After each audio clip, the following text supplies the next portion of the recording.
मित्रों, हर नौजवान व्यक्ति का यह सपना होता है कि वह अपनी अलग पहचान बनाए। पहचान उसकी योग्यता पर बनी हो, वह कुछ ऐसा कर दिखाए जिस पर उसे गर्व हो।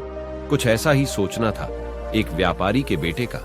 यह कहानी है चीन के एक व्यापारी की, जो उस शहर का सबसे अमीर व्यक्ति था। उसके पास सब कुछ था, उसके पास किसी चीज की कोई कमी नहीं थी, केवल वह अपने बेटे से परेशान था। एक दिन वह व्यापारी अपने बेटे से कहता है, बेटा, तू मेरे साथ व्यापार में हाथ क्यों नहीं बटाते हो? तुम्हें व्यापार के तौर तरीके सीख लेने चाहिए, क्योंकि भविष्य में तुम्हें यही तो करना है। यदि तुम व्यापार में हाथ नहीं बटाओगे तो फिर क्या करोगे? वह नौजवान लड़का अपने पिता से कुछ नहीं कहता, क्योंकि उसका व्यापार में बिल्कुल भी मन नहीं लगता था। वह दिन भर मार्शल आर्ट की किताबें पढ़ता, और जब भी कोई समुराई शहर में आता तो वह पूरा समय उसी के पीछे पीछे घूमता रहता। एक बार पूरे परिवार के सदस्यों ने मिलकर उसे समझाने की कोशिश की और कहने लगे, बेटा, तुम्हारे पास इतना बड़ा व्यापार है, फिर भी तुम अपने पिता का हाथ क्यों नहीं बटाना चाहते? यदि तुम अपना व्यापार नहीं देखोगे तो फिर कौन देखेगा? इस पर वह नौजवान लड़का जवाब देते हुए कहता है, मैं खुद के दम पर कुछ बनना चाहता हूं। मैं चाहता हूं कि मेरी एक अलग पहचान से लोग मुझे जाने, और इसलिए मैं इस देश का सर्वश्रेष्ठ धनुर्धर बनना चाहता हूं। उस युवक की यह बात सुनकर उसके पिता को बहुत क्रोध आया, लेकिन फिर भी उसने अपने क्रोध पर काबू पाया। कुछ देर सोच विचार करने के बाद उस व्यापारी ने अपने बेटे से कहा, बेटा, अगर तुम यही करना चाहते हो तो ठीक है, मैं अगले 3 साल का समय तुम्हें देता हूं। यह सुन वह नौजवान लड़का बहुत खुश हुआ। तभी आगे वह व्यापारी कहता है, लेकिन मेरी एक शर्त है। इस पर वह नौजवान लड़का कहता है, क्या शर्त है आपका पिताजी? उसके पिता ने अपने बेटे से कहा, देखो, मैं तुम्हें अगले 3 साल का समय तो दे रहा हूं, लेकिन तुम्हें हर साल मुझे यह बताना होगा कि तुम क्या कर रहे हो और तुम्हें उसमें कितनी सफलता मिली है। यदि तुम मुझे अपने काम से संतुष्ट कर पाए तब तो ठीक है, वरना तुम्हें मेरे साथ मेरे व्यापार में हाथ बटाना होगा। नौजवान लड़का काफी सोच विचार कर अपने पिता से कहता है कि मुझे आपकी शर्त मंजूर है। उसके ठीक 7 दिन बाद वह नौजवान युवक अपने पिता की आज्ञा लेकर सीखने के लिए घर से निकल पड़ता है, और वह कई दिनों की यात्रा करके गुरु के पास पहुंचता है। वह गुरु चीन में धनुर्विद्या और युद्ध कला सिखाने के लिए प्रसिद्ध थे। उनकी ख्याति दूर दूर तक फैली हुई थी, लेकिन वह बहुत कम लोगों को अपना शिष्य बनाते थे। वह नौजवान लड़का उस गुरु के पास पहुंचकर उन्हें प्रणाम करके कहता है, हे गुरुवर, मैं आपके बारे में बहुत सुना हूं और इसीलिए मैं बहुत दूर से यात्रा करके आपके पास आया हूं। मैं आपसे धनुर्विद्या सीखना चाहता हूं। मैं धनुर्विद्या में बेहतर होना चाहता हूं। फिर जवान लड़का सारी बातें कहता जा रहा था, लेकिन इस पर गुरुवर कुछ भी जवाब नहीं दे रहे थे। और जब कुछ देर तक गुरु ने जवाब नहीं दिया तो इस पर उस नौजवान लड़का ने अपने घर पर बीती सारी बातें उस गुरु को बता दी। उसने यह बता दिया कि किस तरह से उसके पिता ने उसके सामने शर्त रखी है कि यदि वह अपने जीवन में सफल न हो पाया, उसने अपने जीवन में वह ना कर पाया जो वह करना चाहता है, तो उसे उनका व्यापार आगे बढ़ाना होगा। आगे वह नौजवान लड़का उस गुरु से कहता है, हे गुरुवर, मैं आपसे वादा करता हूं, मैं पूरी कर्तव्य निष्ठा के साथ धनुर्विद्या सीखूंगा और मैं आपका समय बर्बाद नहीं करूंगा, इसलिए कृपया करके मुझे अपना शिष्य बना लीजिए। तभी गुरु ने उस युवक की तरफ ध्यान से देखा।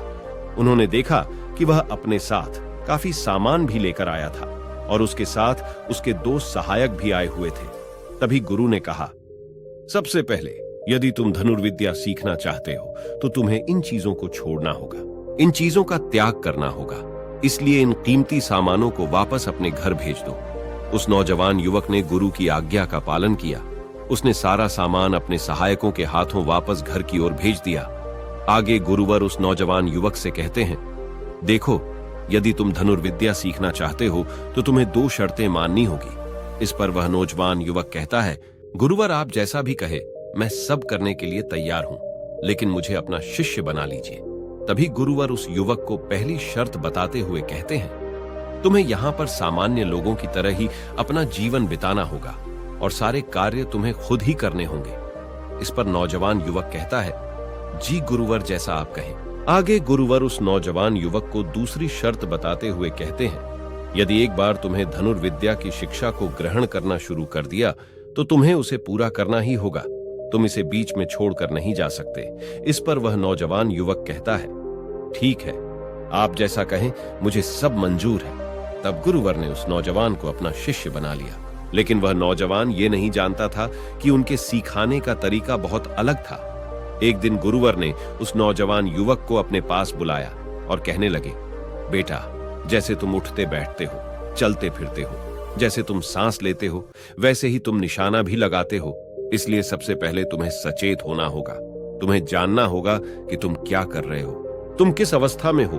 तुम्हें जागरूक होने की आवश्यकता है। इसलिए आज से ही सचेत होकर सारे काम करना शुरू कर दो, और ऐसा तब तक करो जब तक यह तुम्हारा स्वभाव न बन जाए। उस युवक गुरु की बात मान ली। वह एकाग्र होकर अपने कामों पर ध्यान देने लगा। वह अपने चलने फिरने, अपनी सांसों पर ध्यान केंद्रित करने लगा। सुबह उठकर वह अभ्यास करता और ध्यान किया करता। शाम के 6 बजे से वह एकांत रहता और ध्यान क्या करता। ध्यान करने के बाद करीब 9 बजे वह सो जाया करता और ठीक सुबह 4 बजे उठकर वह धनुर्विद्या का अभ्यास करने लगता। और यह सब वो एकांत में रहकर ही करता था। और यह सारी क्रियाएं दोपहर के 2 बजे तक यूं ही चलती रहती। और इस समय के दौरान ना तो कहीं जाना और ना ही किसी से मिलना। यहां तक कि उस युवक को किसी से बात करने की भी कोई अनुमति नहीं थी।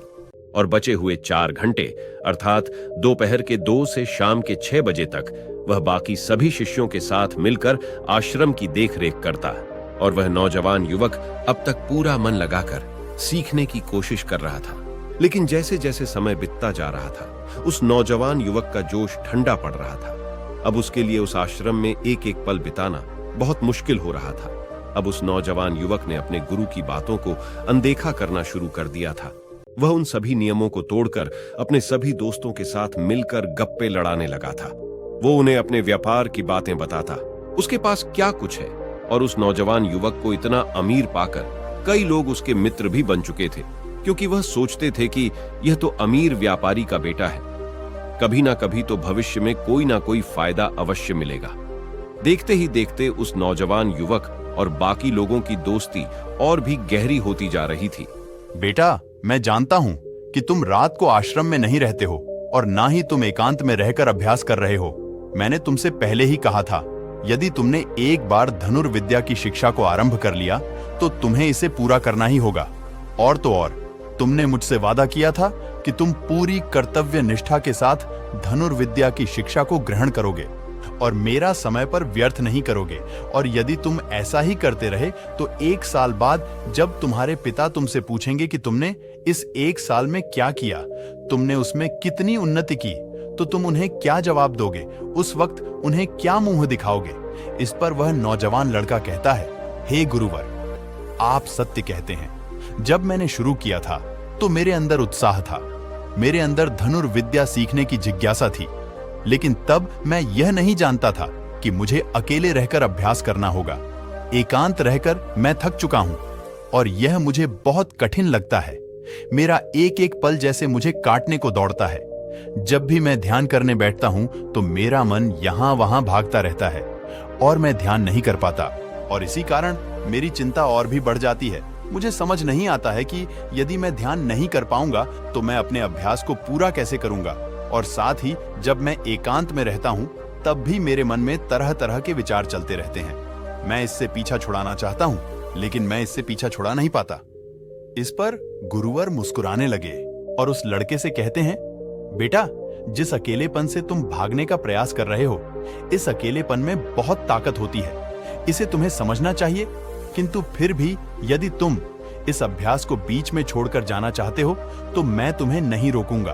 तुम जा सकते हो, लेकिन जाने से पहले मेरी बस एक बात मान लो। इस पर नौजवान लड़का कहता है, ठीक है, बताइए आप क्या चाहते हैं। तभी गुरु कहते हैं, बेटा, यहां से 1 दिन की दूरी पर एक बहुत ही बड़ा पहाड़ है। तुम्हें वहां पर पूरा दिन बिताना है और सुबह तुम्हें वहां पर एक बाज नजर आएगा।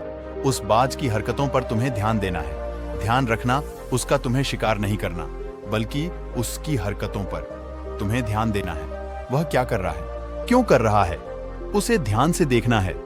उसकी हर एक हरकत को तुम्हें समझना है। और जब तुम अगले दिन वापस लौट कर आओगे तो मैं तुमसे केवल एक सवाल करूंगा। यदि तुमने उस सवाल का सही जवाब दिया तो मैं तुम्हें जाने से बिल्कुल भी नहीं रोकूंगा। दोस्तों, आगे की कहानी अगले भाग में, इसलिए चैनल को सब्सक्राइब जरूर कर ले। मिलते हैं कहानी के अगले भाग में। धन्यवाद।